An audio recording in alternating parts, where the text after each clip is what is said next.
हरे कृष्णा। श्रीमती तुलसी महारानी भगवान श्री हरि की अत्यंत प्रिय हैं और विशेषकर कार्तिक मास में तुलसी देवी की पूजा, आराधना, अर्चना और सेवा करने से भगवान श्री विष्णु अत्यंत प्रसन्न होते हैं। जब वे किसी मनुष्य को देखते हैं कि वो तुलसी महारानी की प्रत्यक्ष या परोक्ष सेवा कर रहा है, तो वे उन्हें अपनी विशेष शुद्ध भक्ति प्रदान करते हैं। वे उन्हें अपने वैकुंठ का मार्ग प्रशस्त करते हैं और विशेषकर कार्तिक मास के अंतिम 5 दिनों में तुलसी विवाह का आयोजन किया जाता है। भगवती तुलसी देवी भगवान की प्रिया कैसे बनी और ऐसा क्यों है कि भगवान उनके तुलसी पत्र के बिना कोई भी भोग का भी स्वीकार नहीं करते।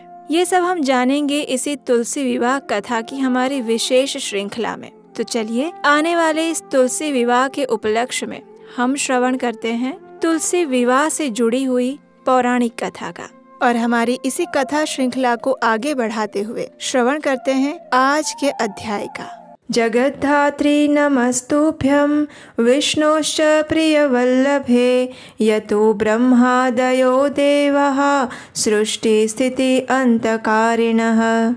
अर्थात मैं उस जगद्धात्री तुलसी देवी को प्रणाम करता हूँ जो कि भगवान विष्णु की प्रिय पत्नी है और जिनके कारण ही ब्रह्मा जी सहित अन्य देवता इस जगत के सर्जन, पालन और संहार का कार्य कर रहे हैं। हर प्रकार के फूलों और पत्तों में तुलसी सबसे श्रेष्ठ है। वे भगवान श्री विष्णु को अत्यंत प्रिय है, इसलिए उन्हें वैष्णवी के नाम से भी जाना जाता है। और इस समय हम तुलसी देवी के महात्म्य का गान करती हुई कथा यात्रा के अगले अध्याय के पड़ाव पर आ चुके हैं। पिछले अध्याय में हमने सुना कि भगवान शिव के भक्त राजा वृषध्वज को श्राप मिलने पर क्रोधित शिव जी सूर्य देव पर आक्रमण करने आते हैं। इससे भयभीत सूर्य देव, ऋषि कश्यप और ब्रह्मा जी भगवान नारायण की शरण ग्रहण करते हैं। उनका पीछा करते हुए शिव जी भी वैकुंठ में प्रवेश करते हैं। भगवान श्री हरि को प्रणाम और प्रार्थना अर्पित करने के बाद जब वे अपने भक्त के विषय में चिंता प्रकट करते हैं तो उसके उत्तर में भगवान नारायण उनसे कहते हैं, हे शंभो, दैव की इच्छा से अब तक दीर्घ काल बीत चुका है।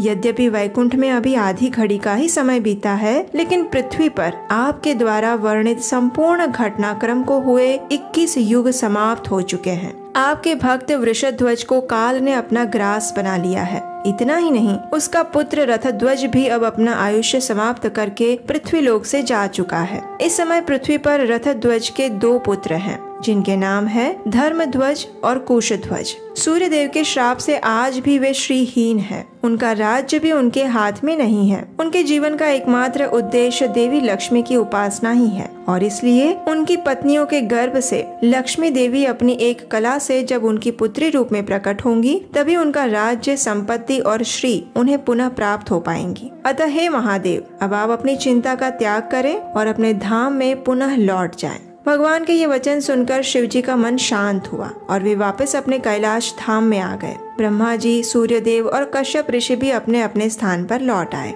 अब देखिए, भगवान श्री विष्णु ने धर्मध्वज और कुशध्वज के विषय में बताया था। उन दोनों भाइयों ने भगवती महालक्ष्मी देवी की घोर तपस्या की और उन्हें प्रसन्न किया। इसके फल स्वरूप उन्हें अपना साम्राज्य, श्री और संपत्ति पुनः प्राप्त हुई। कुशध्वज की पत्नी का नाम था मालावती। योग्य समय आने पर मालावती ने एक कन्या को जन्म दिया जो कि लक्ष्मी देवी का अंश थी। उस कन्या ने जन्म लेते ही वेद के मंत्रों का उच्चारण किया, इसलिए उसका नाम पड़ा वेदवती। आगे चलकर वे भगवान श्री विष्णु को पति रूप में प्राप्त करने हेतु तपस्या करने लगी और वहीं पर रावण द्वारा उसे प्रताड़ित करने की और रावण को श्राप मिलने की संपूर्ण कथा आती है। यही वेदवती अगले जन्म में भगवान श्री रामचंद्र की भार्या सीता देवी के रूप में प्रकट होती है। ये तो थी राजा कुशध्वज की पुत्र वेदवती की संक्षिप्त कथा। कुशध्वज के दूसरे भाई धर्मध्वज की भी एक सती पत्नी थी। उसका नाम था माधवी। उसने योग्य समय पर गर्भ धारण किया। जैसे जैसे उसका गर्भ बढ़ता गया, वैसे वैसे माधवी की शोभा भी बढ़ती गई।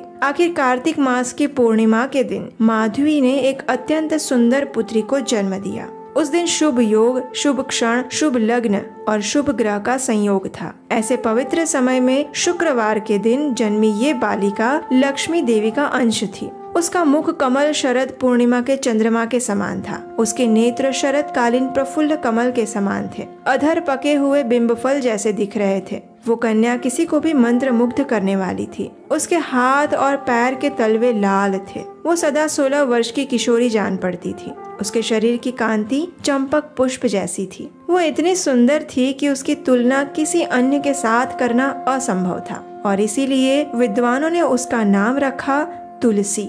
भूमि पर आते ही वो ऐसी सुयोग्य बन गई मानो वो साक्षात प्रकृति देवी हो। अब उसने निर्णय किया कि वह तपस्या करेगी और सबके मना करने के बावजूद भी उसने दृढ़ निश्चय पूर्वक बद्री वन की ओर प्रस्थान किया। उस स्थान पर उसने दीर्घ काल तक कठिन तपस्या की। इस तप द्वारा वो भगवान नारायण को अपने पति रूप में प्राप्त करना चाहती थी। गर्मी के समय में वो अपने आसपास 5 अग्नि की ज्वालाएं जलाकर तपस्या करती और सर्दियों के समय में ठंडे जल में रहकर तपस्या करती। वर्षा ऋतु में वो वर्षा के प्रवाह को सहन करते हुए खुले मैदान में जाकर तप करती। प्रारंभ में हजारों वर्षों तक वो सिर्फ फल और जल पर रही। उसके बाद हजारों वर्षों तक केवल पत्ते चबाकर और फिर हजारों वर्षों तक केवल वायु के आधार पर उसने अपनी प्राण शक्ति को टिका कर रखा। इतनी घोर तपस्या के कारण उसका शरीर क्षीण हो गया था। तुलसी देवी की घोर तपस्या से प्रसन्न होकर सृष्टि के रचयिता ब्रह्मा जी वहाँ प्रकट हुए। हंस पर विराजमान चतुर्मुख ब्रह्मा जी को अपने समक्ष देखकर तुलसी देवी ने उन्हें प्रणाम किया और फिर ब्रह्मा जी ने कहा, तुलसी, तुम मनोवांछित वर मांग सकती हो।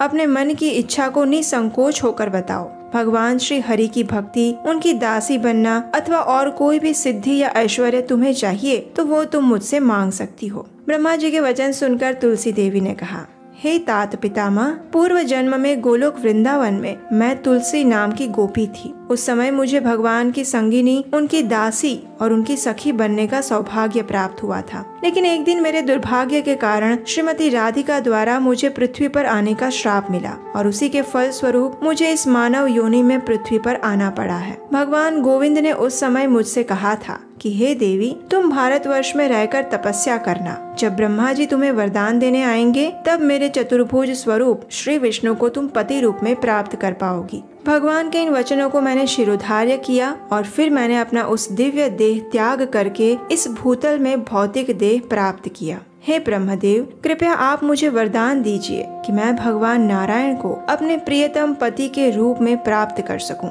यही मेरे मन की अभिलाषा है।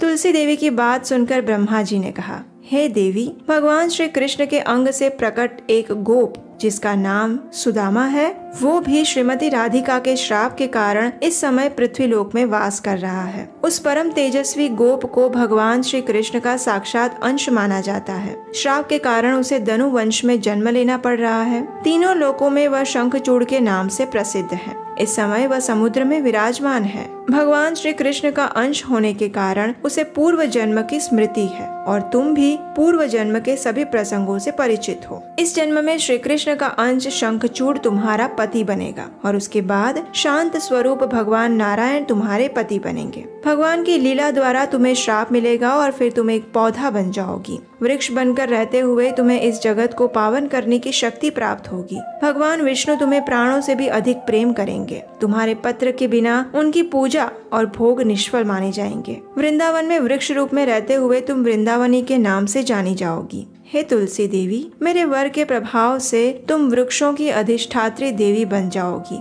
और गोप रूप में विराजने वाले भगवान श्री कृष्ण के साथ तुम निवास प्राप्त करोगी। ब्रह्मा जी के इन वचनों को सुनकर तुलसी देवी प्रसन्न हो गई, लेकिन अभी भी उनके मन में कुछ बात थी जो वो स्पष्ट करना चाहती थी। और वो बात क्या थी, ये हम जानेंगे तुलसी महात्म्य कथा के अगले अध्याय में। तब तक के लिए आने वाली कथाओं को सुनने के लिए याद से इस चैनल को सब्सक्राइब कर लीजिए और इस कथा को अपने मित्रों तथा परिवारजनों को शेयर कर दीजिए। इस पवित्र कार्तिक मास में हम श्रीमती तुलसी देवी से प्रार्थना करते हैं कि वे हमें ऐसे शुद्ध वैष्णव भक्तों का संग प्रदान करें जिससे कि हम अपने आध्यात्मिक जीवन में प्रगति कर पाएं। हरे कृष्णा।